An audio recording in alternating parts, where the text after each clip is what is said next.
এখনকার প্রজন্মকে আমাদের শেকড় চেনাতে হবে কি হবে না? এই যে আপনারা সিলেট অঞ্চলের মানুষ, কিভাবে ইসলাম এদিকে এসেছে কতজন জানে? আমরা যার কবরকে কেন্দ্র করে বিভিন্ন উৎসব করছি, তিনি এই জায়গায় এসেছিলেন ৩৬০ জন মানুষ নিয়ে, মাত্র ৩৬০ জন মানুষ। তৎকালীন সময় এখানে একজন জালেম শাসক ছিলেন, তার নাম হচ্ছে গৌর গোবিন্দ। নাম শুনেছেন? তার সময় মুসলিমদের উপর প্রচন্ড নির্যাতন হতো। এক ব্যক্তির সন্তান জন্ম হওয়ার ঘটনায় সে গরু জবাই করে মানুষকে খাওয়াতে চেয়েছিল, এতে করে তার সন্তানকে তার চোখের সামনেই জবাই করে মেরে ফেলা হয়েছে।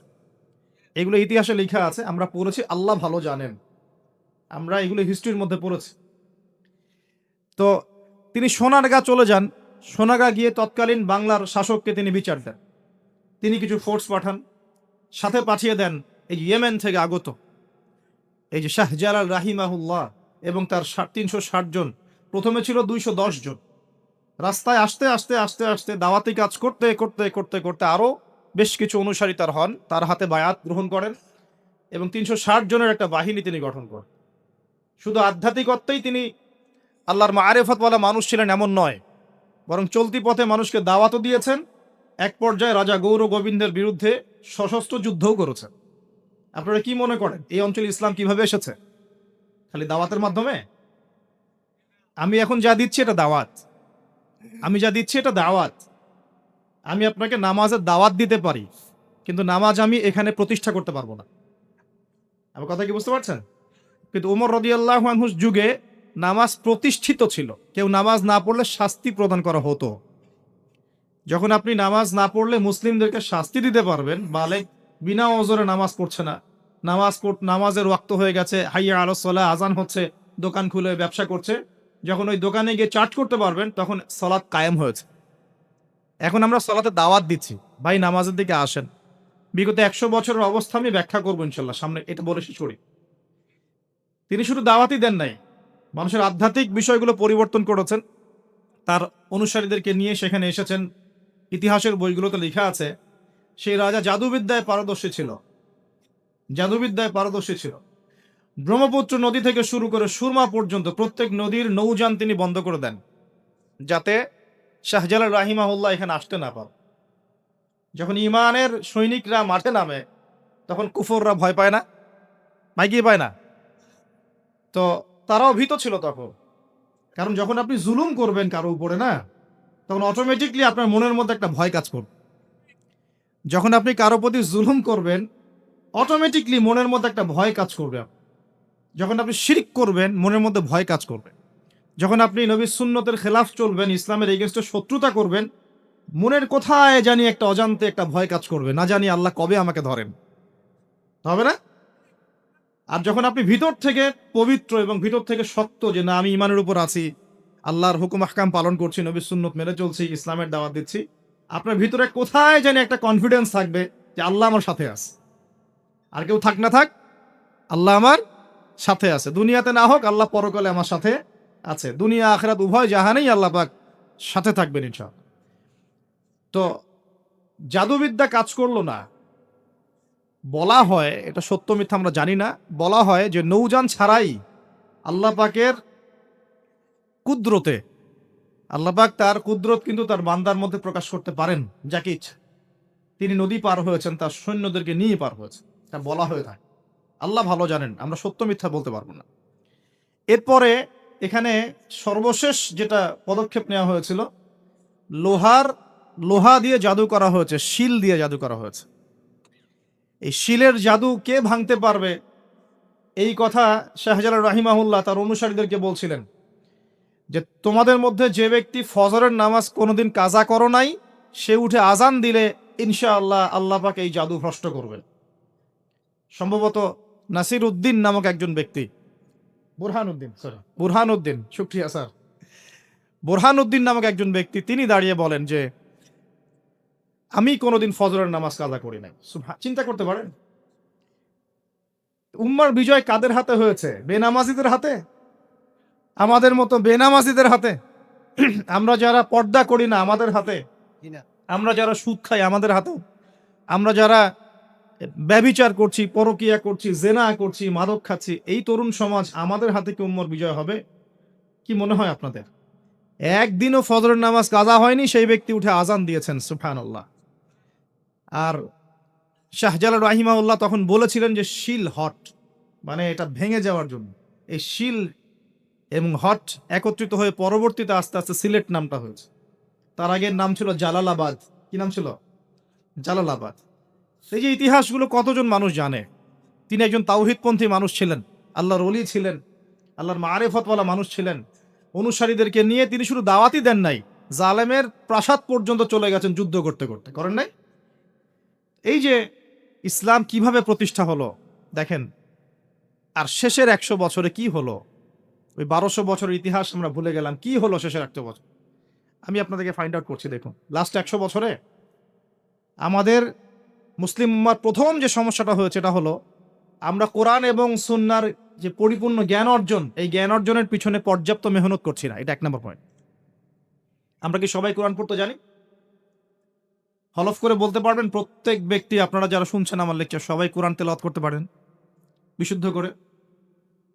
তারপরে যদি জিজ্ঞাসা করি আমরা কতজন কোরআনের অন্তত একটা পারা মুখস্থ করেছি, হাত উঁচু করতে পারবেন? তারপর যদি প্রশ্ন করি আমাদের মধ্যে কতজন জীবনে একটা বার, অন্তত একটা বার আলিফ লাম মিম থেকে মিনাল জিন্নাতি ওয়ান নাস পর্যন্ত অর্থ সহ পড়েছি অন্তত একবার আল্লাহর কিতাব, হাত উঁচু করতে পারবেন? আমাকে উত্তর দেন তাহলে, বিগত ১০০ বছরের উম্মার অবস্থা এমন হবে না কেন? আমরা কতজন ব্যক্তি ৫ ওয়াক্ত নামাজ পড়ি? উঁচু লেভেলের কথাবার্তা বলে আসলে লাভ নাই মাহফিলগুলোতে। আমি এটা শিখেছি মাহফিলে এসে। প্রথম দিকে আমি খুব হাই থটের কিছু লেকচার দিতাম, পেট্রোডলার কেন্দ্রিক, জায়নিজম কেন্দ্রিক, জিউসদেরকে নিয়ে, প্যালেস্টাইন ইস্যু নিয়ে, আরো বড় বড় কিছু ইস্যুস, ওয়ার্ল্ড অ্যাফেয়ার্স নিয়ে।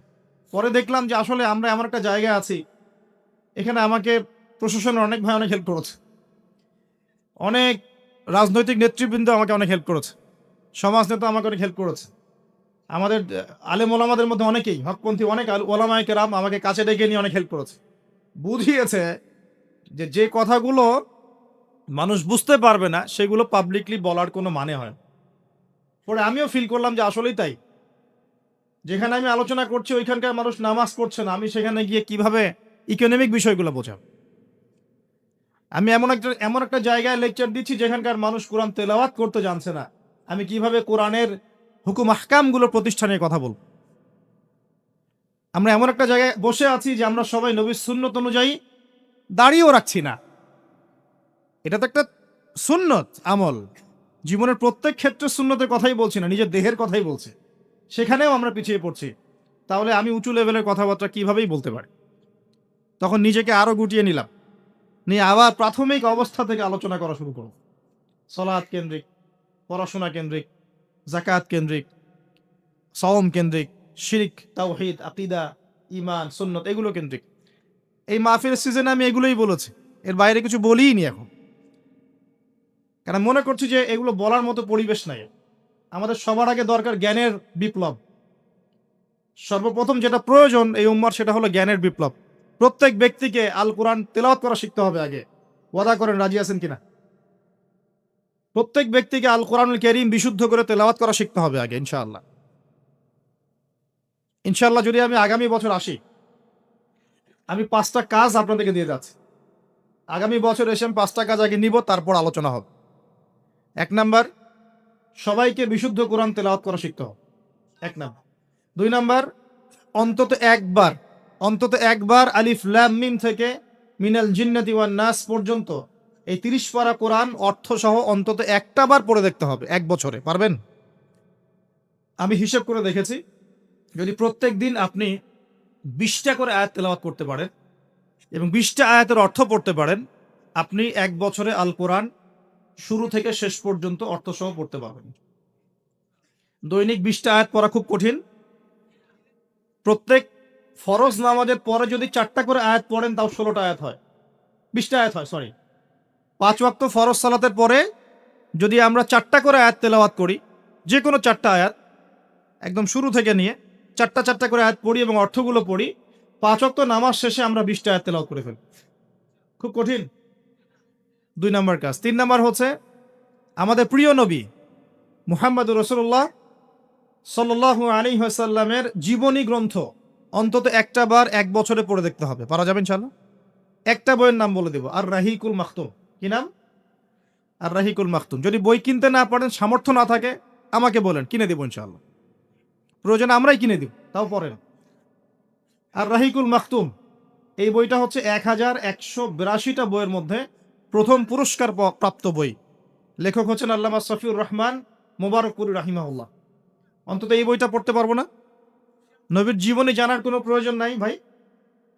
শোনেন, আমি যদি এখনই জিজ্ঞাসা করি আপনাদেরকে, বাংলাদেশ ন্যাশনাল ক্রিকেট টিমের টেস্ট অধিনায়কের নাম কি বলেন? মাশাআল্লাহ। বলেন টি-20 ক্যাপ্টেনের নাম কি? তাই টি-20 ক্যাপ্টেন কে?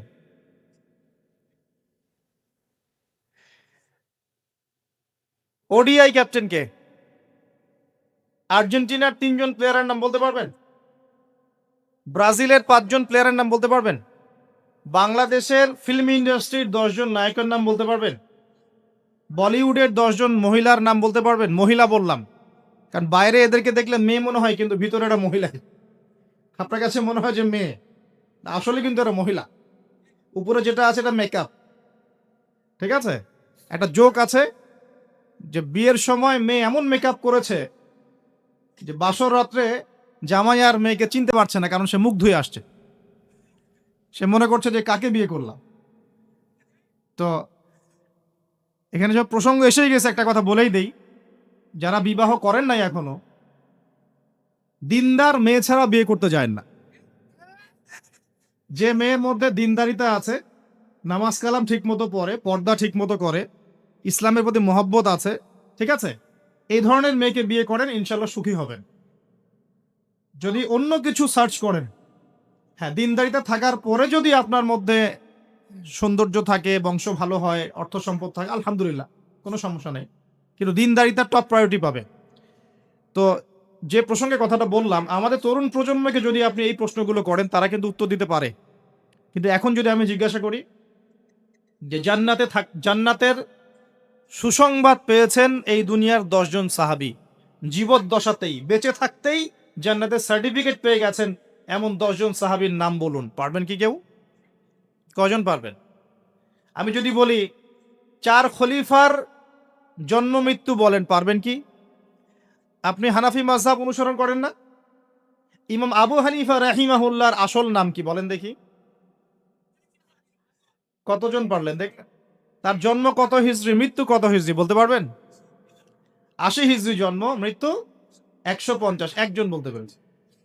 দেখেন, বেসিক ইমান ভঙ্গের কারণ কয়টা জানেন?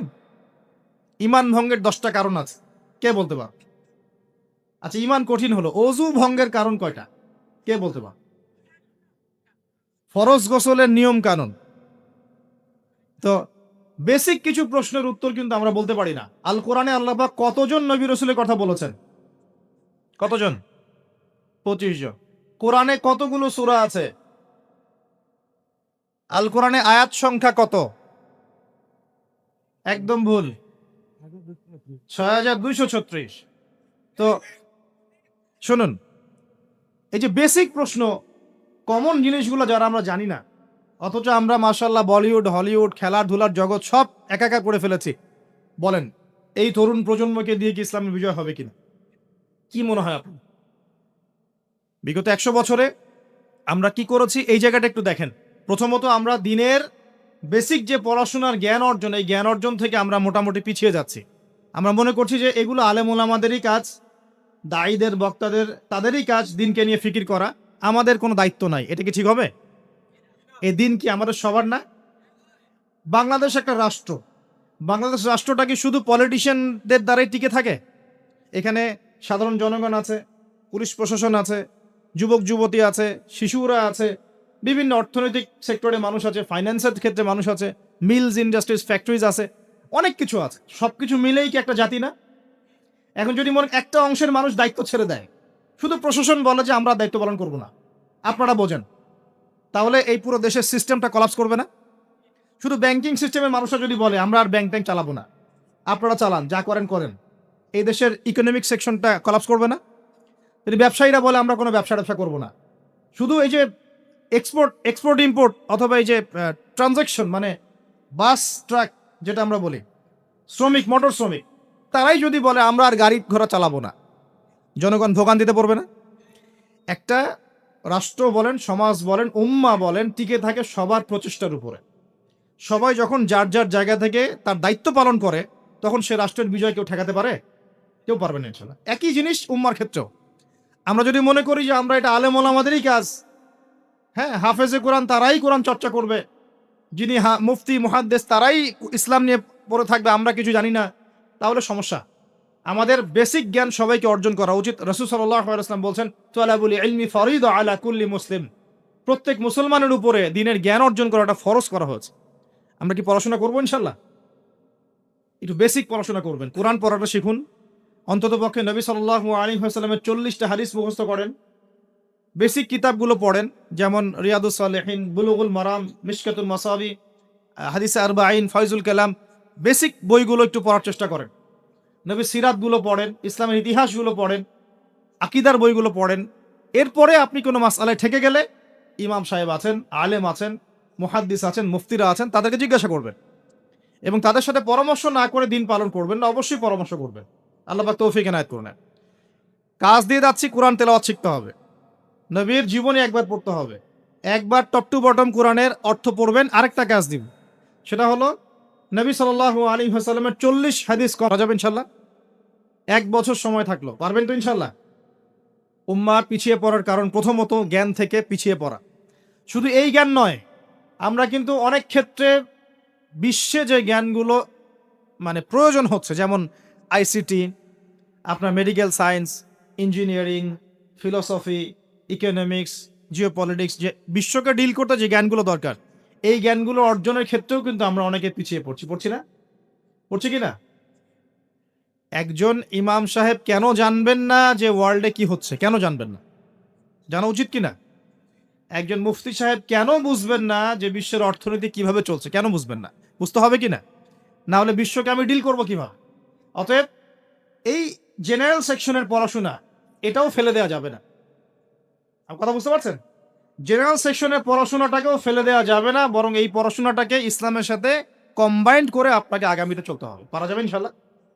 আল্লাহ পাক তৌফিক দিক। অনেকে ভাই দেখি নামাজ শুরু করেছেন, এখন মাদ্রাসায় ভর্তি হতে যাচ্ছেন, এদিকে আপনি অনার্স পড়া শুরু করেছেন, হ্যাঁ, মাস্টার্স দিচ্ছেন, বলছেন এখন আর অনার্স মাস্টার্স ভালো লাগে না, আমি সব বাদ দিয়ে মাদ্রাসায় ভর্তি হব। সবাই কি মাদ্রাসায় পড়তে পারবে? সম্ভব? আপনি যে সাবজেক্টে পড়ছেন ওই সাবজেক্টে পড়াটা শেষ করেন, শেষ করে ওই জ্ঞানটাকে আপনি ইসলামের কল্যাণে কাজে লাগানোর চেষ্টা করেন। ইনশাআল্লাহ আমরা যদি চাই যে আমাদের দুনিয়ার সাফল্য আসুক, পরকালে মুক্তি পাই, তো যেখান থেকে পিছিয়ে পড়েছি ওই জায়গাগুলো পূরণ করতে হবে। 1 নাম্বার পিছিয়ে পড়েছি আমরা জ্ঞান অর্জনের চর্চা থেকে।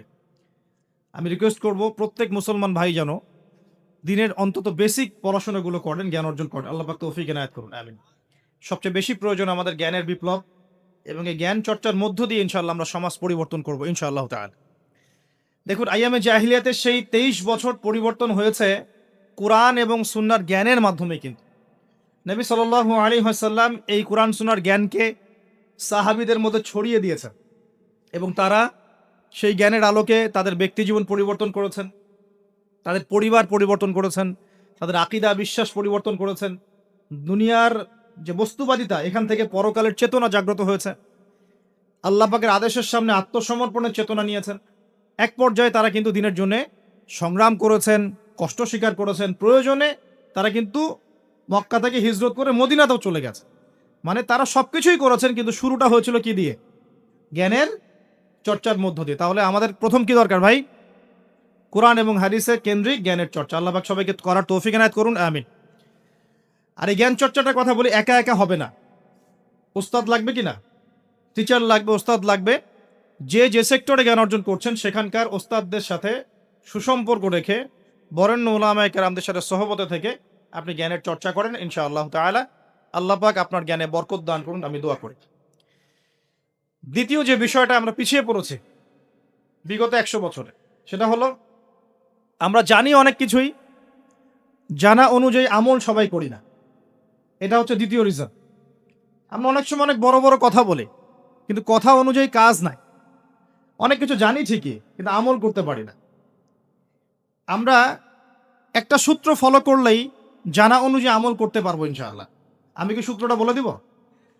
সূত্রটা হচ্ছে, একজন ব্যক্তিত্ব আছে আমাদের সামনে, সেই ব্যক্তিত্বকে হুবাহু কপি পেস্ট করতে হবে। কাট পেস্ট আছে না, কপি পেস্ট, এরকম কপি পেস্ট করতে হবে একজন ব্যক্তিত্বকে। তার নাম মুহাম্মদ রাসূলুল্লাহ সাল্লাল্লাহু আলাইহি ওয়াসাল্লাম।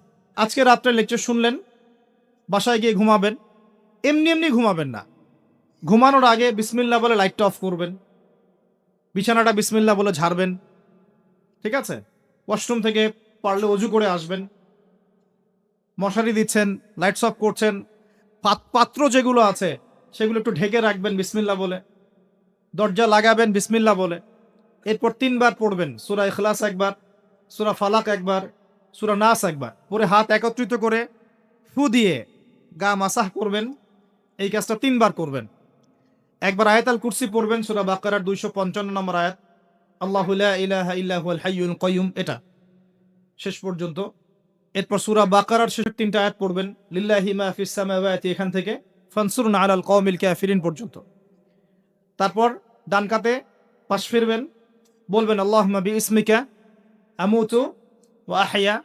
হাত নিবেন, হাতে গুনতে থাকবেন সুবহানাল্লাহ সুবহানাল্লাহ সুবহানাল্লাহ 33 বার, আলহামদুলিল্লাহ আলহামদুলিল্লাহ আলহামদুলিল্লাহ 33 বার, আল্লাহু আকবার আল্লাহু আকবার আল্লাহু আকবার 34 বার, ঘুমিয়ে যাবেন। এখন যদি আপনি 6 ঘন্টা ঘুমান, আপনি নবী সাল্লাল্লাহু আলাইহি ওয়াসাল্লামের সুন্নত অনুযায়ী ঘুমিয়েছেন, প্রত্যেক ঘন্টা ঘুমানোর জন্য আল্লাহ আপনাকে নেকি দিবেন ইনশাআল্লাহ। এমনি ঘুমালে নেকি হতো না, রেস্ট নেওয়া হতো। আমি একজন ব্যক্তিত্বের কথা বলছি, যার প্রতিটা কাজ অনুসরণ করলে ইনশাআল্লাহ জানা অনুযায়ী আমলটা হয়ে যাবে, আল্লাহর কাছে আমরা মাকবুল হব ইনশাআল্লাহ। পারা যাবে ইনশাআল্লাহ। ঘুম থেকে উঠলেন, এমনি এমনি উঠে চলে যাবেন না। উঠেন, বসেন, বসে ঘুমের ভাব দূর করেন, দূর করে বলবেন আলহামদুলিল্লাহিল্লাযী আহইয়ানা বা'দা মা আমাতানা ওয়া ইলাইহিন নুশুর। এবার বাথরুমে যান, বাথরুমে গিয়েই বাথরুমে ঢুকে গান গাওয়া শুরু করবেন। বাথরুমে ঢুকেই বাম পা দিয়ে ঢুকবেন, ঢোকার সময় বলবেন বিসমিল্লাহ, আল্লাহুম্মা ইন্নী আউযু বিকা মিনাল খুবসি ওয়াল খাবাইস। বাথরুমে কিন্তু জিন শয়তান থাকে। বাথরুমে কি থাকে? বিজ্ঞান এটা প্রমাণ করতে পারে নাই, এগুলো নাসা বিশ্বাস করবে না, কিন্তু আল্লাহর রাসূল যেহেতু বলেছেন আমরা বিশ্বাস করব। বিজ্ঞান কি সব আবিষ্কার করতে পেরেছে? বিজ্ঞান কি সব আবিষ্কার করতে পেরেছে? বিজ্ঞানের আবিষ্কার কত পার্সেন্ট? এই মহাবিশ্বের 1%ও না, মহাবিশ্বের 1%ও না। আমাদের দেহের মধ্যেই যে রুহটা আছে, এই রুহটার কি কোনো ব্যাখ্যা করতে পারা গেছে? রুহটা কেমন, কঠিন না তরল না বায়বীয়, ব্যাখ্যা করা গেছে? ইয়াসআলুনাকা আনির রূহ কুলির রূহু মিন আমরি রাব্বি ওয়া মা উতীতুম মিনাল ইলমি ইল্লা কলিলা। আল্লাহ পাক বলছেন, হে নবী, তারা তোমাকে রূহ সম্পর্কে জিজ্ঞাসা করে, আত্মা সম্পর্কে জিজ্ঞাসা করে, তুমি বলে দাও এটা তোমার রবের আদেশ মাত্র।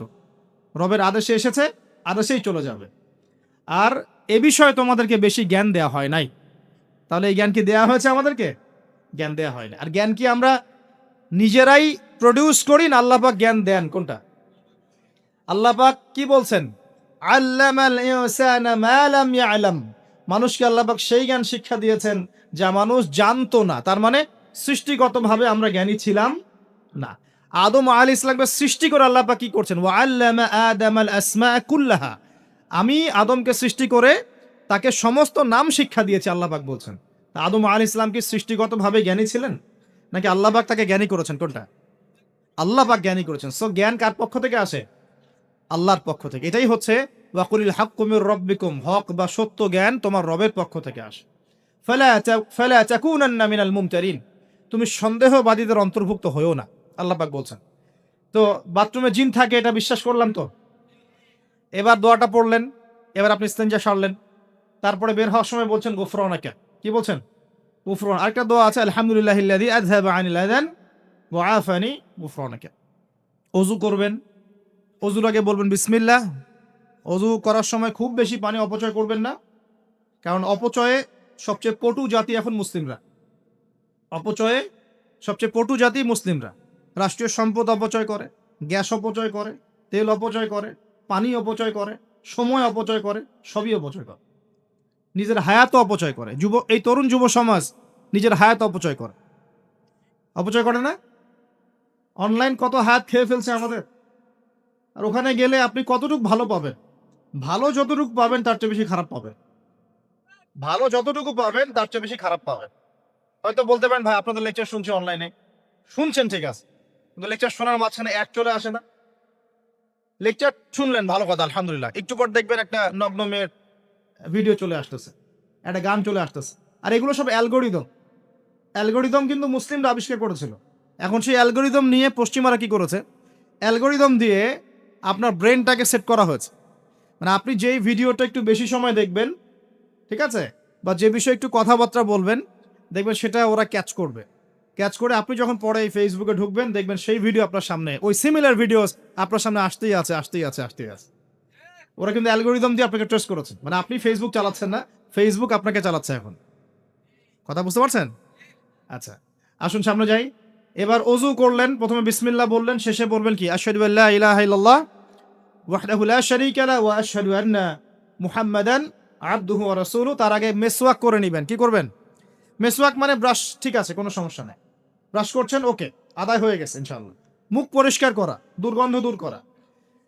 এই যে অজু করলেন সুন্দর করে নবী সাল্লাল্লাহু আলাইহি ওয়াসাল্লামের মতো, আল্লাহর নবী বলছেন যে ওই ব্যক্তির জন্য জান্নাতের 8টা দরজা খুলে যাবে ইনশাআল্লাহ। জান্নাতের 8টা দরজা ওই ব্যক্তির জন্য খুলে যাবে ইনশাআল্লাহ তাআলা। এবার আপনি কাপড় পরছেন, এমনি এমনি পড়লে নেকি নেয়। পড়ার সময় ডান দিক থেকে পড়ছেন এবং বলছেন আলহামদুলিল্লাহিল্লাযী কাসানি হাযা ওয়া রাযাকানিহি মিন গায়রি হাওলিন মিন্নি ওয়ালা কুওয়া। আপনি কাপড় পরলেও নেকি পাচ্ছেন, আলহামদুলিল্লাহ। আয়না দেখছেন, ফ্রেশ হচ্ছেন, চুল আঁচড়াচ্ছেন, আপনি ডান দিক থেকে স্টার্ট করেন। এবং এখানে বলে রাখি যে বর্তমান যে চুলের কাটিংগুলো চলছে, এইসব কাটিং চলবে না। এই ডানে বামে কোনো চুল নাই, আর মাঝখানে চুল দিয়ে কি বলবো এটা, হ্যাঁ, কুজা বলে আরবি দিয়ে মনে হয় সম্ভবত। এইসব কাট চলবেন। যদি একদম ছোট করতে চান তাহলে সামন পিছন সমান হবে, আর্মি ছাট, একদম একদম সামন পিছন সমান। আর না হলে বাবরি, কাঁধ, কান, কানের লতি এই পর্যন্ত আপনি রাখতে পারেন। যার নাই তার তো প্রশ্নই নাই, যার নাই তার তো আর বলে লাভ নেই। যার আছে, নবীজি বলেছেন সাল্লাল্লাহু আলাইহি ওয়াসাল্লাম, যার চুল আছে সে যেন চুলের যত্ন নেয়। কে বলেছেন? দেখেন, ইসলাম আপনাকে চুল আঁচড়ানো শিখিয়েছে। আপনি ইসলামে কি চাচ্ছেন? ইসলাম এমন একটা দিন বা জীবন ব্যবস্থা যেখানে আপনি জীবনের প্রতিটা বিষয়ের সমাধান তো পাবেনই, ইভেন আপনি চুল কেমন করে আঁচড়াবেন সেটাও ইসলাম আপনাকে শিখাবেন। হায়েজ হয়েছে, নেফাস হয়েছে, হ্যাঁ, অজু ইস্তেঞ্জা করেছেন, টয়লেট করেছেন, কিভাবে পবিত্রতা অর্জন করবেন, গোসল ফরজ হয়ে গেছে, কিভাবে গোসল করবেন, কিভাবে নামাজ পড়বেন, কিভাবে পরিবার চালাবেন, কেমন করে ব্যবসা করবেন, কেমন করে সমাজ চালাবেন, কোন বিষয়টা বলা বাকি আছে কোরআন এবং হাদিসে বলেন তো? একটা বিষয় দেখাতে পারবেন যেটা কোরআন এবং সুন্নায় নাই? এটাই তো প্রমাণ করে যে ইসলাম আল্লাহ রাব্বুল আলামিনের পক্ষ থেকে নাজিলকৃত সর্বশ্রেষ্ঠ এবং আসমানি গ্রন্থ, আসমানি দিন, যেটা আল্লাহ পাক জমিনবাসীর জন্য নাজিল করেছেন। কিভাবে আপনি কম্পেয়ার করবেন কোনটা সত্য কোনটা মিথ্যা? আপনি সবগুলো ধর্মগ্রন্থ নিয়ে বসে দেখেন যে প্রত্যেকটা ধর্মগ্রন্থের মধ্যে কি জীবনের প্রতিটা বিষয়ের সমাধান আছে কি না, ঘেটে দেখেন। যদি দেখেন যে না, সবগুলো ধর্মগ্রন্থ ঘেটেছি, শুধু কোরআন এবং হাদিসে পেয়েছি যেখানে প্রতিটা বিষয়ের সমাধান আছে, তাহলে নিঃসন্দেহে এটা আল্লাহ পাকের পক্ষ থেকে এসেছে। সহজ।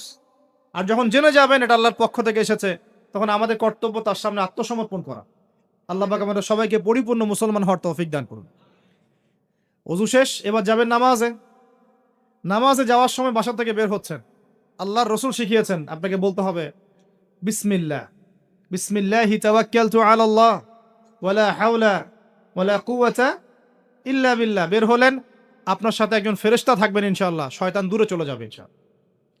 মসজিদে যাচ্ছেন, যাওয়ার সময় চুপচাপ থাকবেন না, দোয়া পড়বেন, জিকির করবেন। একটা দোয়া আছে, এটাও পড়তে পারেন, আল্লাহ নবী পড়তেন। তিনি বলতেন আল্লাহুম্মা ইজআল ফি কলবি নূরা, হে আল্লাহ আমার কলবে নূর দাও, ওয়া ফি লিসানি নূরা, আমার লিসান বা জিহবায় জবানে তুমি নূর দাও, ওয়া ফি সামঈ নূরা, আমার শ্রবণ ইন্দ্রিয়তে নূর দাও, আলো দাও, ঠিক আছে, ওয়া ফি বাসরি নূরা, আমার দৃষ্টি শক্তির মধ্যে নূর বা আলো দাও, ওয়ান ইয়ামিনি নূরান, আমার ডান দিকে আলো দাও। ওয়ান শিমালি নূরান, আমার বাম দিকে আলো দাও। হ্যাঁ, ওয়ামিন খালফি নূরান ওয়ামিন তাহতি নূরা, আমার উপরে নিচে তুমি নূর দাও। আল্লাহুম্মা ইজআল ফি নাফসি নূরা, আল্লাহ আমার নফসের মধ্যেই তুমি নূর বা আলো দাও। এরকম দোয়া আছে, আরো অনেক শব্দে আসছে। এটা ছোটটা বললাম, এটা বড় ভার্সনও আছে। এই দোয়াটা অনেক বড়, এই দোয়াটাও পড়তে পারেন। নূর বা আলো কার পক্ষ থেকে আসে? দুনিয়াতে যদি আমরা এই জাহেলি পরিবেশে, অন্ধকারাচ্ছন্ন সমাজে আমরা যদি আলো চাই, আল্লাহর নূর ছাড়া কোনো গতি নাই। আল্লাহ পাক নূর দিলে আপনি আলো পাবেন। আল্লাহ পাক খিদর আলাইহিস সালামকে নূর দিয়েছিলেন না? নৌকা কেন ফুটা করছেন মানুষ বুঝতে পারছে না, খিদর আলাইহিস সালাম বুঝতে পারছেন ফুটা না করলে সমস্যা আছে, জলদস্যু নিয়ে যাবে। মনে আছে গল্পটা? কোন সূরায়? কোন সূরা? সূরা কাহফ। বাচ্চাকে কেন হত্যা করলেন মানুষ বুঝতে পারছে না, মুসা আলাইহিস সালামও বুঝতে পারছেন না। খিদর আলাইহিস সালাম বলছেন এই বাচ্চাকে হত্যা না করলে বড় হয়ে বড় কাফের হতো, আর পুরো মানে বাবা মাকেও পর্যন্ত কাফের বানাতো। দেয়ালটা কেন নির্মাণ করলেন মুসা আলাইহিস সালাম বুঝতে পারছেন না। খিদর আলাইহিস সালাম বলছেন এই দেয়াল নির্মাণ না করলে এর নিচে এতিম দুই বাচ্চা রেখে যাওয়া বাবা মার সম্পত্তি ছিল, মানুষরা নিয়ে চলে যেত, এই কারণে করেছে। তো যা সবাই বুঝবে না, যা সবাই দেখবে না, যা সবাই উপলব্ধি করতে পারবে না, আপনি যদি সেটা দেখতে চান, শুনতে চান, উপলব্ধি করতে চান, তাহলে আল্লাহর নূর লাগবে। কি লাগবে? আর আল্লাহ পাকের নূর এমনি এমনি আসবে না। আগে ফরজিয়াতের উপর আমল করতে হবে, নফল আমল বাড়াতে হবে, সুন্নতের উপর পাবন থাকতে হবে, মনের মধ্যে রোগ দূর করতে হবে। মনে অহংকার রাখলে নূর আসবে না, মনে হিংসা বিদ্বেষ রাখলে নূর আসবে না, সারাদিন গীবত তহমত সমালোচনা গালিগালাজ করে নূর আসবে না, হারাম খেলে নূর আসবে না। এক কথায় তাসকিয়া বা আত্মশুদ্ধি অর্জন না করতে পারলে নূর আসবে না। আর আল্লাহর নূরওয়ালা মানুষদের কাছে গেলে ইনশাআল্লাহ নূর আসবে।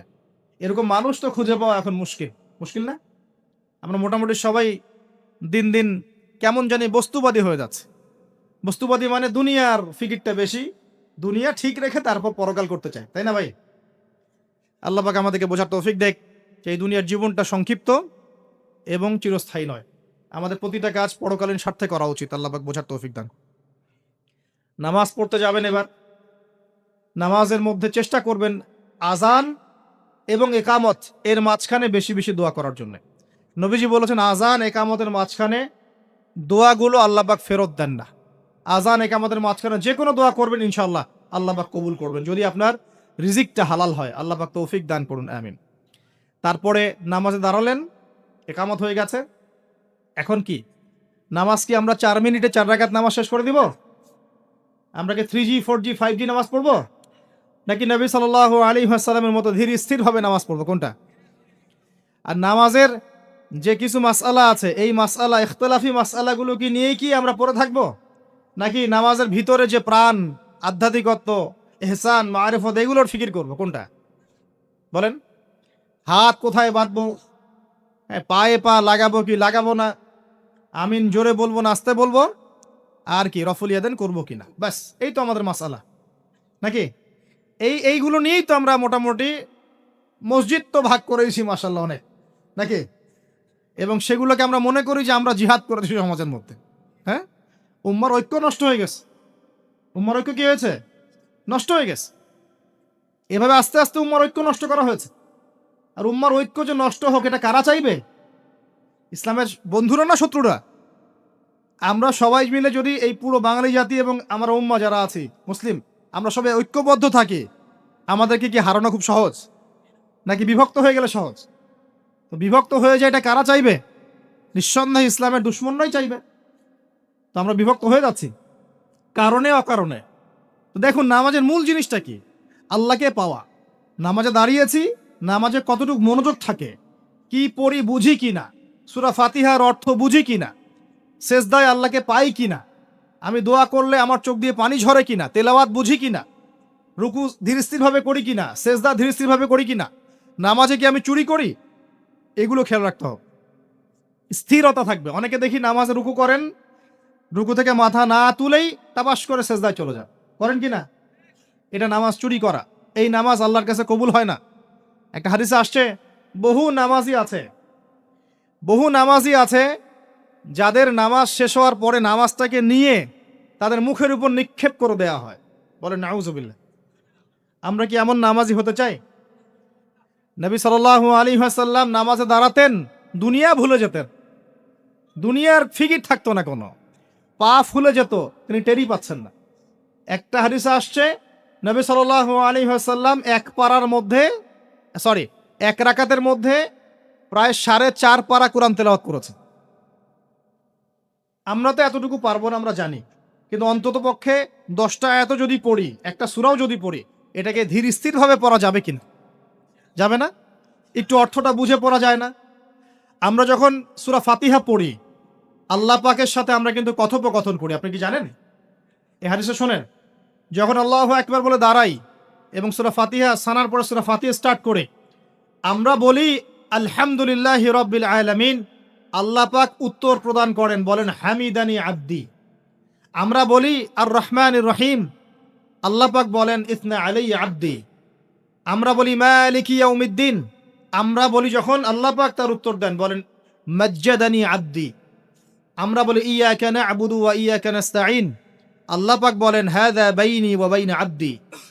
আমরা দোয়া করি, বলি ইহদিনাস সিরাতাল মুস্তাকিম সিরাতাল্লাযীনা আন'আমতা আলাইহিম গায়রিল মাগদুবি আলাইহিম ওয়ালাদ-দাল্লিন। এরপর আল্লাহ পাক বলেন ওয়ালি আব্দি মা সাআলা, আমার বান্দা যে পথ চেয়েছে আমি তাকে তা দিলাম আলহামদুলিল্লাহ। এই যে নামাজে আল্লাহর সাথে আমরা মোনাজাত করি, মোনাজাত মানে আল্লাহর সাথে চুপে চুপে কথা বলা। মোনাজাত মানে কি? শুধু এটাকেই মোনাজাত বলে না, মোনাজাত মানে আল্লাহর সাথে চুপে চুপে কথা বলা। আমরা আল্লাহর সাথে ফিস ফিস করে এভাবে নামাজে কথা বলি, কতজন ফিল করি? প্রিয় ভাইরা, নামাজ পড়বো ধীর স্থির ভাবে। ওয়ামা খালাকতুল জিন্না ওয়াল ইনসা ইল্লা লিয়াবুদুন, আল্লাহ পাক বলছেন আমি মানুষ আর জিন জাতিকে শুধুমাত্র আমার ইবাদত করার জন্যই সৃষ্টি করেছি। সো এত তাড়াহুড়ার কিছু নাই, নামাজ পড়তেই দুনিয়া আসছি, আল্লাহর হুকুম আহকাম পালন করতেই দুনিয়া আসছি। একটু হোক না, দোকানটা 5টা মিনিট পরেই না হয় খুললেন, ঠিক আছে, ক্ষেত খামারে 5টা মিনিট পরেই না হয় গেলেন, কি এমন হয়ে যাবে? ফরজ নামাজটা অন্তত পক্ষে ধীর স্থির ভাবে পড়েন, বাসায় গিয়ে আপনি সুন্নত পড়তে পারেন, কোনো সমস্যা নেই। নফল নামাজ আপনি ইচ্ছা মতো পড়েন, আল্লাহ পাক তৌফিক দান করুন। নামাজ শেষ হয়ে আমরা কি উঠে চলে আসব, নাকি একটু সুন্নত আছে? নামাজ শেষ করার পর আরো সুন্নত আছে। নামাজ শেষ করার পরে একবার বলতে হয় আল্লাহু আকবার, তারপর 3বার বলতে হয় আস্তাগফিরুল্লাহ আস্তাগফিরুল্লাহ আস্তাগফিরুল্লাহ। একবার বলতে হয় আল্লাহুম্মা আনতাস সালাম ওয়া মিনকাস সালাম তাবারাকতা ইয়া যাল জালালি ওয়াল ইকরাম। আরো বলতে হয় আল্লাহুম্মা আইন্নি আলা যিকরিকা ওয়া শুকরিকা ওয়া হুসনি ইবাদাতিকা। এগুলো পড়তে হবে না? গুরুত্বপূর্ণ সুন্নত। যখন সুন্নতের উপর আমল না করব, তখন তো সারা জীবনে সুন্নত প্রতিষ্ঠা হবে না। তারপরে একবার আয়াতুল কুরসি পড়তে হয়। নবীজি বলেছেন সাল্লাল্লাহু আলাইহি ওয়াসাল্লাম, যে ব্যক্তি প্রত্যেক ফরজ নামাজের পর আয়াতুল কুরসি তেলাওয়াত করে, মৃত্যু ছাড়া জান্নাতে যাওয়ার জন্য কোনো বাধা নাই তার, আলহামদুলিল্লাহ। মরে গেলে জান্নাতে চলে যাবে ইনশাআল্লাহ। এরপরে আরো আছে আল্লাহুম্মা লা মানি লিমা আ'তাইত ওয়া লা মু'তি লিমা মানা'ত ওয়া লা ইয়ানফা'ু যাল জাদ্দি মিনকাল জাদ। আরো অনেক দোয়া কালাম আছে। 33 বার সুবহানাল্লাহ, 33 বার আলহামদুলিল্লাহ, 33 বার আল্লাহু আকবার, তারপর কালিমা শাহাদা। তারপরে একবার সূরা ফালাক, একবার সূরা নাস, একবার সূরা ইখলাস। এগুলো পড়ে উঠে আসবেন। আমরা কিন্তু এই সুন্নগুলোর চাইতে এখন ওই মোনাজাতকে বেশি গুরুত্ব দেই, তাই না? মোনাজাত করলেন, উঠে চলে গেলেন, তার সুন্নতগুলো আমল করবে কে? মোনাজাত তো অপেক্ষায় বসে আছেন, সালাম ফিরানো হয়ে গেছে, ব্যাস মোনাজাত 1 মিনিট শেষ, আলহামদুলিল্লাহ শেষ করলেন, কিন্তু সুন্নতগুলো আমল করবে কে? সুন্নতটা কি সরে গেল না? আমি তর্ক করতে আসিনি এই বিষয় নিয়ে। করেন বুঝলাম, আপনি করেন, ঠিক আছে করেন, কিন্তু সুন্নত আমলটা করবে কে? এই জিকির আজগার তাসবিহ তাহলিলগুলো কে পড়বে? তাহলে ওগুলো তো পড়তে হবে নাকি? ওগুলো তো পড়তে হবে। তাসবিহ তাহলিল জিকির আজগার শেষ করেন, আল্লাহ পাক তৌফিক এনায়েত করুন, আমিন। এরপরে আসেন, এবার যে নামাজ থেকে বের হয়ে গেলাম, এখন কেউ যাবে চাকরি ক্ষেত্রে, কেউ ব্যবসায়, কেউ পড়াশোনায়, হ্যাঁ, কেউ সমাজে, বিভিন্ন জন বিভিন্ন জায়গায় চলে যাব না নামাজ শেষে?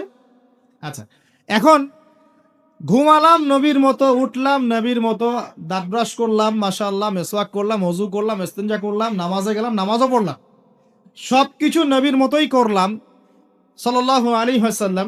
এখন কি ব্যবসায় গিয়ে মাপে কম দিতে পারবো? বলেন, কথা বলেন, এখন আসল জায়গায় আসেন। নামাজ তো আলহামদুলিল্লাহ পড়লাম, জিকির আজগার করলাম, তাসবিহ তাহলিল করলাম, কুরআনও তেলাওয়াত করলাম, মাশাআল্লাহ। আল্লাহ পাককে বলে আসলাম, আল্লাহ তোমারই ইবাদত করি, তোমার কাছেই সাহায্য চাই, আর কারো কাছে চাই না। এখন কি বের হয়ে আমি যখন চাকরিতে যাব বা ব্যবসায় যাব বা অন্য সেকশনে যাব, এখন কি আমি ব্যবসায় গিয়ে মাপে কম দিতে পারবো কিনা? এখন কি আমি পণ্যে ভেজাল দিতে পারবো কিনা? এখন কি আমি মিথ্যা কসম করে পণ্য বিক্রি করতে পারবো কিনা? এখন চাকরির ক্ষেত্রে গেলে আমি কি ঘুষ নিতে পারবো কিনা? আমি কি সুদ খাইতে পারবো কিনা? আমি কি বাজারে কৃত্রিম সিন্ডিকেট তৈরি করতে পারবো কিনা? বাজারে একটা রেট চলছে, আমরা পলিসি করে দামটাকে মজুত করে বাড়াই দিলাম, মানুষকে একটা ভোগান্তিতে ফেললাম, পারবো কিনা? এখানে গিয়ে আমানতের খেয়ানত করতে পারবো কিনা? দায়িত্ব অবহেলা করতে পারবো কিনা? এখানে গিয়ে আমি দুনিয়ার সামান্য স্বার্থে পরকাল বিসর্জন দিতে পারবো কিনা? পারবো? যদি পারি, তাহলে আমরা শুধু নামাজে মুসলিম হয়েছি, জীবনের সব ক্ষেত্রে এখনো মুসলিম হতে পারি নাই। আর যদি আমরা জীবনের সব ক্ষেত্রে মুসলমান হতে পারি, তাহলে ইসলামের বিজয় আসবে ইনশাআল্লাহ। আমার কথা কি বোঝা যাচ্ছে না কঠিন হচ্ছে? এখন পরিবারে আসলাম, তো পরিবারটা ইসলামী আদর্শে করবো না? আমার বাচ্চা কাচ্চা ইসলাম শিখবে না? আমাদের বাসার মেয়েরা মায়েরা পর্দা করবে না? আমার বাসায় তালিম থাকবে না? নাকি অপসংস্কৃতি থাকবে? নামাজ পড়ে এসেই রিমোটটা নিয়ে বসে যাব এই বেহায়া সিরিয়াল দেখার জন্যে? নাকি মোবাইল ফোনে ঢুকে যাব পর্নোগ্রাফি দেখার জন্যে? নামাজ পড়ে বের হয়ে কি সিগারেট ধরাবো? বন্ধুদের পাল্লায় বসে মাদকের আসরে বসবো? নাকি মেয়ের পিছনে ঘুরবো? নামাজ তো পড়লাম, এখন কি হবে? প্রিয় ভাইয়েরা, যদি আমরা প্রকৃত অর্থেই মন থেকে নামাজ আদায় করতে পারি, নামাজ যদি কবুল হয়, আল্লাহ রসুল বলছেন নামাজ মানুষকে পাপাচার থেকে দূরে রাখে। আল্লাহ পাকও বলছেন ইন্না সালাত তানহা আনিল ফাহশাই ওয়াল মুনকার, নিশ্চয়ই নামাজ মানুষকে সমস্ত পাপাচার থেকে দূরে রাখবে ইনশাআল্লাহ। তার মানে যদি বিশুদ্ধ করে নামাজ পড়তে পারি, আমার পক্ষে সহজ হবে পরিবারটা ইসলামিকভাবে গড়া, আমার পক্ষে সহজ হবে ব্যবসা বাণিজ্য ইসলাম মেনে চলা, চাকরিতে ইসলাম মেনে চলা। সমাজের দায়িত্ব যদি পাই, এখানে কি আমি ন্যায় বিচার করব না অন্যায় করব? জুলুম করব না ইনসাফ প্রতিষ্ঠা করব?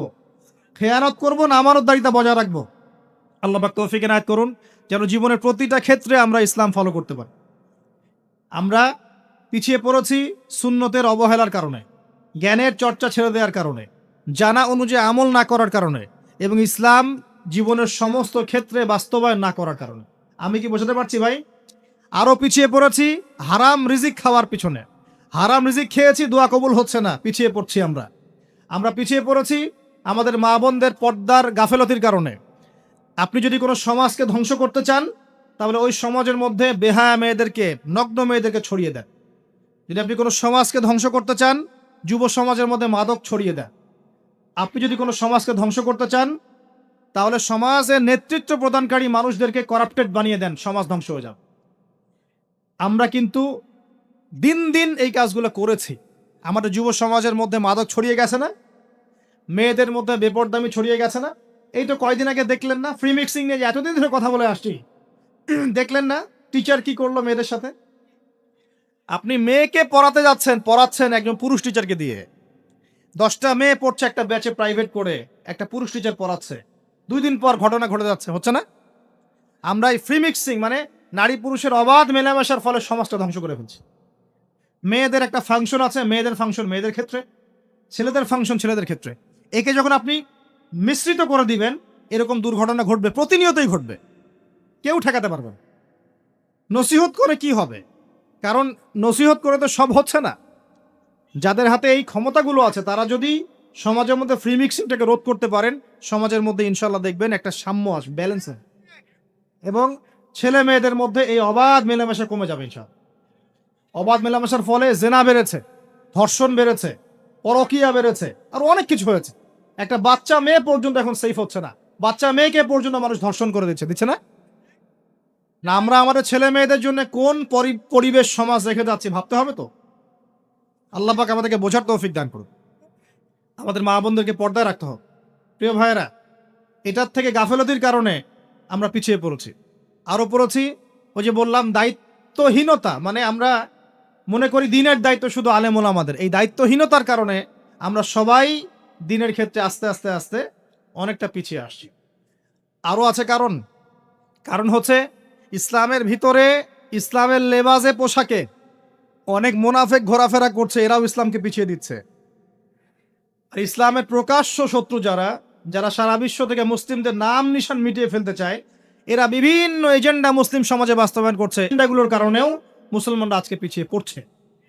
আরও কারণ আছে, অর্থনৈতিকভাবে ইসলামিক ভিত্তি আমাদের স্ট্রং হচ্ছে না, আমাদের সুদের সাথে আপোষ করতে হচ্ছে, এই কারণে আমরা পিছিয়ে পড়ছি। আরও ব্যাপার আছে, একটা জাতি উন্নত হয় কিভাবে? ওই যে কিম জং উনকে দেখেন, চিনেন? কিম জং উনকে চিনেন? কোথাকার প্রেসিডেন্ট? তার দেশের মানুষ খাবার খেতে পারে না, সে মিসাইল বানায় বসে বসে, ভয় দেখায় না? দেখেছেন? ওর ওই উত্তর কোরিয়া হামলা চালাতে হলে 100 বার চিন্তা করতে হবে পশ্চিমাদেরকে। হ্যাঁ, কারণ সে 8-10টা মুসলিম কান্ট্রির মতো না, যাদের কাছে এরকম কোনো অস্ত্র নাই। কথা বুঝতে পারছেন? ওকে অত সহজে কিন্তু কেউ আক্রমণ করবে না। তারপরেও আবার চায়নার সাথে ওর বন্ধুত্ব আছে, রাশিয়ার সাথে ওর বন্ধুত্ব আছে, ঠিক আছে? এর একটা অ্যালায়েন্স, এটাকে জিও পলিটিক্যাল ভাষায় ওদের অ্যালায়েন্স বলে। তো ওরা শক্তিশালী হলো কিভাবে? শুধুমাত্র ফাইন্যান্স দিয়ে না, এখানে পলিটিক্যাল ভিত্তি শক্ত, অস্ত্র শস্ত্র তাদের আছে। এখন বহির্বিশ্বের শত্রুরা ওদের দিকে চোখ তুলতে পারছে না, এত সহজ না। তো দেখেন আমাদের পিছিয়ে পড়ার এগুলোও কারণ আছে। মুসলিম কান্ট্রিগুলোর দিকে তাকায় দেখেন, কয়টা মুসলিম কান্ট্রি এইসব ক্ষেত্রে স্বয়ংসম্পূর্ণ? কয়টা কান্ট্রি দেখবেন না? হ্যাঁ, বিশ্বকাপ আয়োজন করে বেড়াচ্ছে, বিশ্বকাপ ফুটবল আয়োজন করে বেড়াচ্ছে, পাশে ইয়েমেন সিরিয়ার মানুষ খেয়ে না খেয়ে মরে যায়, দেখার সুযোগ নাই। কাজ করে কি না? জিও পলিটিক্যাল ভিত্তি দুর্বল, ইকোনমিক ভিত্তি দুর্বল, ফাইন্যান্স দুর্বল, আর আমরা আধ্যাত্মিকত্ব তো দুর্বলই। তো সব মিলিয়ে এই যে 100 বছরে আমরা পিছিয়ে পড়লাম, এখানে 100টা কারণ খুঁজে বের করা যাবে, এত কারণ বলার সময় নেই। এখন প্রসঙ্গে আসেন, এভাবেই কি চলতে থাকবে না উত্তরণের কোনো পথ আছে? আমরা কি চাই যে আমরা সে আবার ওই ইসলামী সোনালী যুগে ফিরতে পারি? না, গলায় তো সাউন্ড নাই। আমরা তো মনে হয় চাই না যে আবার ইসলাম ফিরে আসুক পরিপূর্ণরূপে। শোনেন, আমরা চাই বা না চাই, আল্লাহ রাব্বুল আলামিন তার নবীর মাধ্যমে জানিয়ে দিয়েছেন সভ্যতা শেষ হবে একজন নবীর হাতে, তার নাম নবী ঈসা ইবনে মারিয়াম। চিন্তা করতে পারছেন? এখন কি মনে হয় যে মুসলিমরা এরকম জায়গায় যাবে আবারও? আসলে কিন্তু বাইরের চোখ দিয়ে মনে হয় না, কিন্তু সত্যি কথা কি, ইতিহাস এভাবেই টার্ন করবে। কিভাবে করবে, কার মাধ্যমে করবে, আল্লাহ পাক জানেন, আমরা জানি না। আমরা যদি না পারি, আল্লাহ আমাদেরকে সরিয়ে দিবেন, সরিয়ে দিয়ে নতুন প্রজন্ম নিয়ে আসবেন। ওরা যদি না পারে, আল্লাহ ওদেরকেও সরিয়ে দিবেন, নতুন জেনারেশন নিয়ে আসবেন। তারাও যদি না পারে, আল্লাহ পাক কি বলছেন শোনেন। আল্লাহ পাক বলছেন সূরা মুহাম্মাদের মধ্যে, ওয়া ইন তাতাওয়াল্লাউ ইয়াস্তাবদিল কওমান গায়রাকুম সুম্মা লা ইয়াকুনু আমসালাকুম। তোমরা মুসলমানরা যদি না পারো, আমি খ্রিস্টান, হিন্দু, বৌদ্ধ তাদেরকে, কুফফারদেরকে হেদায়েত দিয়ে ইসলামে নিয়ে আসবো, তারা আমার হয়ে লড়বে ইনশাআল্লাহ। এটা আল্লাহ পাকের হিকমা। দেখছেন না দিন দিন মানুষ মুসলিম হচ্ছে না? দিন দিন বহু মানুষ মুসলমান হচ্ছে, কিন্তু দেখছেন এটা কিন্তু রেভলিউশন হচ্ছে, ইসলামের দিকে মানুষ আসছে। যত আক্রমণ হচ্ছে ইসলামের দিকে, তত বেশি মানুষ ইসলাম কবুল করছে, আলহামদুলিল্লাহ। আর আমরা পিছিয়ে পড়ছি। এই যে আমরা যে গরু খাওয়া মুসলিম হয়েছি, আমরা যে জুমার দিন নামাজ পড়া মুসলিম হয়েছি, আমরা মুসলিম পরিবারে জন্মগ্রহণ করে আব্দুর রহমান, আব্দুর রহিম নাম নিয়ে বসে আছি, কিন্তু আসলে রহমানের বান্দার বৈশিষ্ট্য কি আমি জানি না। আল্লাহ পাক আমাদেরকে হেফাজত করুন, আমিন। হতাশ হব না আমরা ইনশাআল্লাহ। একবার, খালি একবার যদি তওবা করে ফিরে আসি, আল্লাহ পাক দুনিয়াও দিবে ইনশাআল্লাহ, আখিরাতও দিবে ইনশাআল্লাহ।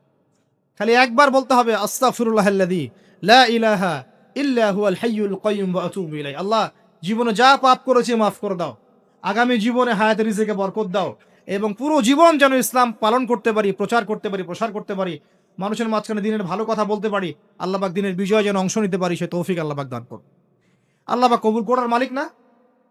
একটা কাপড় ধুতে 1 বালতি পানি লাগে, কিন্তু জীবনের সমস্ত গোনাহ ধুয়ে ফেলতে চোখের 1 ফোঁটা পানি যথেষ্ট ইনশাআল্লাহ। আল্লাহ পাক কবুল করুন, আমিন। কিভাবে উত্তরণ হবে? উত্তর 1 নাম্বার ভাই, 10টা পয়েন্ট বলবো, জাস্ট 10টা, জাস্ট বলে দিচ্ছি। বিস্তারিত ব্যাখ্যা আপনারা পরে নিজেরা স্টাডি করবেন। প্রথম কথা হচ্ছে আমাদের সবাইকে তওবা করে ফিরে আসতে হবে। পারবো ইনশাআল্লাহ? আল্লাহ পাক বলেন, তুবু ইলাল্লাহি জামিআন আইয়ুহাল মুমিনুন। হে মুমিনগণ, তোমরা একসাথে ঐক্যবদ্ধভাবে আল্লাহর কাছে তওবা করো, আল্লাহ তোমাদেরকে সফল করবে ইনশাআল্লাহ তাআলা। আমরা তওবা করি, বলি আস্তাগফিরুল্লাহ আল্লাযী লা ইলাহা ইল্লা হুয়াল হাইয়ুল কাইয়্যুম ওয়া আতুবু ইলাইহি। আমরা আল্লাহর কাছে তওবা করছি যে আমরা সারা জীবন যে পাপ করেছি, আল্লাহ পাক যেন মাফ করে দেন, এবং আমাদের নেক হায়াতে যেন আল্লাহ পাক বরকত দান করেন, এবং আমাদেরকে পুরো জীবন যেন ইসলাম পালন করার তৌফিক দান করেন। মধ্যমপন্থী হবেন, চরমপন্থী হবেন না, ইসলামের নামে কোনো সন্ত্রাসী কর্মকাণ্ডে যাবেন না, আবার শৈথিলতাবাদী হবেন না, গোলালো মার্কা মানে সব তরকারিতে গা ভাসিয়ে দিবেন। মধ্যমপন্থী থাকবেন, ইনশাআল্লাহ দেখবেন ইসলামের বিজয় হবে ইনশাআল্লাহ। আল্লাহ পাক তৌফিক এনায়েত করুন।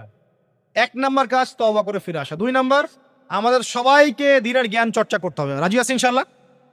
আল্লাহ পাক তৌফিক এনায়েত করুন, আমিন। 3 নাম্বার, অবশ্যই জানা অনুযায়ী সবাইকে আমল করার চেষ্টা করতে হবে, নবীর সুন্নত বাস্তবায়ন করতে হবে। তৌফিক এনায়েত করুন আল্লাহ পাক, আমিন। আল্লাহ পাক আমাকে আগে তৌফিক দান করুন, এরপর আপনাদের সবাইকে তৌফিক দান করুন, যাতে করে আমরা দিনের 24 ঘন্টা প্রতিটা কাজ নবী সাল্লাল্লাহু আলাইহি ওয়াসাল্লামের সুন্নাহ মতো করতে পারি, আমিন। 4 নাম্বার, আমাদের সবাইকেই হালাল রিজিক খাওয়ার চেষ্টা করতে হবে। হালাল রিজিক অল্প হলেও এটাতেই তুষ্ট থাকতে হবে। যদি আমাদের 20,000, 30,000, 50,000 টাকায় মাস চলে যায়, বাইরের দিকে তাকার দরকার নাই, এটুকু সন্তুষ্ট থাকি, দুনিয়ার জীবন ইনশাল্লাহ কেটে যাবে ইনশাআল্লাহ। যার একতলা বাড়ি আছে, 2 তলার স্বপ্নে বিভোর হওয়ার প্রয়োজন নাই। 5 তলা আছে, 10 তলার স্বপ্নে বিভোর হওয়ার দরকার নাই। যা আছে সন্তুষ্ট থাকেন, হালালে সন্তুষ্ট থাকেন, ইনশাআল্লাহ এতেই আল্লাহ পাক বরকত দেবে ইনশাআল্লাহ। আল্লাহ পাক কবুল করুন, আমিন। আল্লাহ পাক ধনী হতে নিষেধ করেন নাই, অর্থ উপার্জন করতেও নিষেধ করেন নাই, কিন্তু মালের হকটা আদায় করতে হবে। আত্মীয়দের হক, পরিবারের হক, প্রতিবেশীর হক, জাকাত, ওসর, ফিতরা, দান সদকা, এই যে দিনের জন্য ব্যয় করা রিজিক থেকে, এগুলো আদায় করলে আপনি ধনী হতে কোনো সমস্যা নেই। বরং উসমান গনি রাদিয়াল্লাহু আনহু কি করেছিলেন? তাবুক যুদ্ধের দিন 30,000 সৈন্যের মধ্যে 10,000 সৈন্যের দায়িত্ব একাই নিয়েছেন। সুবহানাল্লাহ। 3 মাসের যুদ্ধ, মানে 3 মাসের পথ, যাওয়া আসা 3 মাসের পথ, ওই সময় তো এত ফাস্ট ছিল না। 3 মাসের যাওয়া আসার রাস্তা, 30,000 সৈন্য, 1/3 খাওয়া পরা অস্ত্রশস্ত্র সব দায়িত্ব নিয়েছেন একজন ব্যক্তি, উসমান রাদিয়াল্লাহু আনহু। তাহলে কত বড় ধনী ছিলেন চিন্তা করে দেখি একটু। কিভাবে ব্যবসা, কিভাবে ধনী হয়েছে? সুদ খেয়েছিলেন না ব্যবসা করেছেন? এই দেখেন, ইয়ামহাকুল্লাহু রিবা ওয়া ইউরবিস সাদাকাত, আল্লাহ পাক সদকায় বরকত দেন, রিবাকে ধ্বংস করে দেন। আর যারা সুদখোর তারা বলে ইন্নামাল বাইউ মিসলুর রিবা, সুদ আর ব্যবসা একই জিনিস, তারা বলে। আল্লাহ পাক বলছেন ওয়া আহাল্লাল্লাহুল বাই'a ওয়া হাররামা রিবা, আল্লাহ পাক সুদকে হারাম করেছেন, সুদকে হারাম করেছেন, ব্যবসাকে কি করেছেন? হালাল। ওসমান রাদিয়াল্লাহু আনহু ব্যবসায়ী ছিলেন, ব্যবসা করে দেখেন কি করেছেন, আলহামদুলিল্লাহ। দুর্ভাগ্য, এটা দুঃখজনক যে নিজের টাকা খরচ করে রুমা কূপ করে দিয়েছেন, সেই কূপ থেকে মানুষ তাকে শেষ বয়সে পানি পান করতে দেয় নাই, জানেন? এই হলো ইসলামের ইতিহাস। প্রিয় ভাইরা, হালাল খাওয়ার চেষ্টা করে আল্লাহ পাক তৌফিক এনায়েত করুন, আমিন। 4 নাম্বার, 5 নাম্বার হচ্ছে আমাদের পরিবারটা গড়তে হবে আদর্শ পরিবার। আমাদের পরিবারের মধ্যে বেইসলামী কোনো কিছু স্থান দেওয়া যাবে না। দেশ রাষ্ট্র বিশ্ব কই যায় যাক, নিজের পরিবার আগে। আমার ছেলে কি করছে, মেয়ে কি করছে, স্ত্রী পর্দা করে কিনা, বাসায় তালিম আছে কিনা, বাসায় সবাই নামাজি কিনা, এই বিষয়গুলো খেয়াল রাখতে হবে। একদম গা ভাসিয়ে দিবেন না, ছেলেকে স্মার্টফোন দিয়েছেন, ব্যাস ছেলে বড় হয়ে গেছে। মেয়েকে বাইরে বের করে দিয়েছেন, কোথায় যাচ্ছে কি করছে খোঁজ নিচ্ছেন না, এগুলো খারাপ। অ্যাক্সিডেন্ট হয়ে যাবে, পরে আফসোস করে পস্তায় লাভ হবে না। আল্লাহ পাক বোঝার তৌফিক দেয়। স্ত্রীকে নসিহত করবেন, বাসায় তালিম, আপনি বাসার কর্তা, বাসায় হাদিসের বই নিয়ে আপনি পড়তে বসবেন, স্ত্রীকে নিয়ে বসবেন, মেয়েকে নিয়ে বসবেন, ছেলেকে নিয়ে বসবেন, বসে আপনি হাদিসের বই পড়বেন, তারা শুনবে, আপনি কোরআন পড়বেন, তারা শুনবে। পারিবারিক তালিম চালু করতে হবে। আল্লাহ পাক তৌফিক দান করুন। তারপরে আরো যে কাজগুলো, সেটা হলো আমাদের সবাইকেই কমপক্ষে পার্ট টাইম দাওয়াতি কাজ করতে হবে। ফুল টাইম না হোক, কমপক্ষে পার্ট টাইম সবাইকে দাওয়াতি কাজ করতে হবে। রাজি আছেন ইনশাআল্লাহ? দাওয়াতি কাজ করতে গেলে 2টা সুন্নত। 1, সৎ কাজে আদর্শ করতে হবে, অসৎ কাজে নিষেধ করতে হবে। শুধু সৎ কাজে আদেশ করলাম, অসৎ কাজে নিষেধ করলাম না, এই দাওয়াতে খুব একটা ফল হবে না। এই দাওয়াতে কি হবে? দুনিয়ার জীবনে কোনো বালা মুসিবত আসবে না। শুধু সৎ কাজে আদেশ করতে থাকেন, দুনিয়ার জীবনে কোনো বালা মুসিবত, বিপদ আপদ, গীবত, তহমত, হ্যাঁ, সমালোচনা কিচ্ছু শুনতে হবে না, সবাই আপনাকে মাথায় তুলে নেবে। আর যখন আপনি সৎ কাজে আদেশ করবেন, পাশাপাশি অসৎ কাজেও নিষেধ করবেন, তখন সমস্যা হতে পারে। কিন্তু এটাই নবীদের সুন্নাত, কুনতুম খায়রা উম্মাহ উখরিজাত লিন-নাস, তোমরা শ্রেষ্ঠ উম্মত, তোমাদেরকে বের করা হয়েছে মানব জাতির কল্যাণের জন্য। সূরা আলে ইমরান 110 নম্বর আয়াত। তোমাদের কাজ 3টা, তা'মুরুনা বিল মা'রুফ, তোমরা সৎ কাজে আদেশ করবে, ওয়া তানহাউনা আনিল মুনকার, অসৎ কাজে নিষেধ করবে, ওয়া তু'মিনুনা বিল্লাহ, এবং আল্লাহর প্রতি ঈমান রাখবে। আল্লাহ পাক তৌফিক দান। এরপর 8 নাম্বার হচ্ছে আমাদের পরবর্তী প্রজন্ম যারা, আমাদের সন্তান-সন্ততি যারা আছে, ওদেরকে ছোটবেলা থেকেই আগামী বিশ্বের জন্য উপযোগী করে মানুষ করতে হবে। আল্লাহ পাক তৌফিক দান করুন, আমিন। 9 নাম্বার, আমাদের সবাইকে আল্লাহ পাক কিছু প্রতিভা দিয়েছেন, কাউকে লিখার ক্ষমতা, কাউকে বলার, কাউকে অর্থ সম্পদ, কাউকে ক্ষমতা। যাকে আল্লাহ পাক যা দিয়েছেন এই জিনিসটাকে আল্লাহ নেয়ামত মনে করে ইসলামের স্বার্থে ব্যয় করলে দিনের বিজয় হবে ইনশাল্লাহ। পারা যাবেন ইনশাল্লাহ।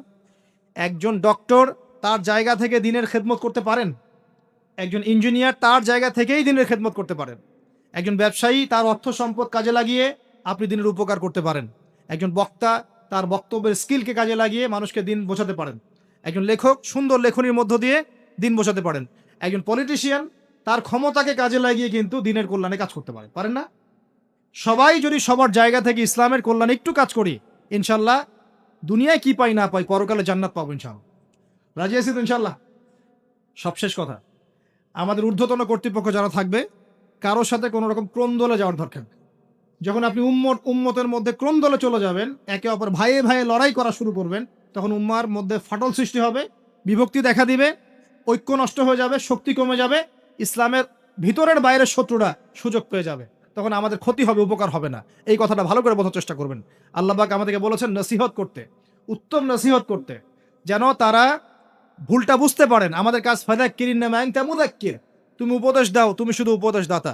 লাস্তা আলাইহিম বিমুসাইতির, তুমি কারো প্রতি দারোগা নও, জোর করে চাপিয়ে কিছু করার দরকার নাই, কিছু করতে হবে না। সত্যকে সত্যরূপে উপস্থাপন করবেন, মিথ্যাকে মিথ্যারূপে উপস্থাপন করবেন। মানবে কি মানবে না, কে গ্রহণ করবে করবে না, এটা সম্পূর্ণ তাদের ব্যক্তিগত ব্যাপার। যদি করে আল্লাহ পাক দুনিয়ায় সম্মানিত করবে, পরকালে করবে ইনশাল্লাহ। যদি না করে তার ফয়সালা আল্লাহর হাতে, আমাদের দায়িত্ব শেষ। আল্লাহ রাব্বুল আলামিন আমাদের সবাইকে কথাগুলো বোঝার এবং আমল করার তৌফিক ইনায়াত করুন, আমিন। আকুলু কওলি হাযা, যদি আমার কথার মধ্যে ভুল হয়ে থাকে আমার পক্ষ থেকে, সঠিক বিষয়গুলো আল্লাহ পাকের পক্ষ থেকে। আকুলু কওলি হাযা আস্তাগফিরুল্লাহ লি ওয়া লাকুম ওয়া লিসাইল মুসলিমিন। বারাকাল্লাহু লানা ওয়া লাকুম বিল আয়াতিল হাকিম। ইন্নাহু তাআলা জাওয়াদুন কারীম বার রাউফুর রহিম।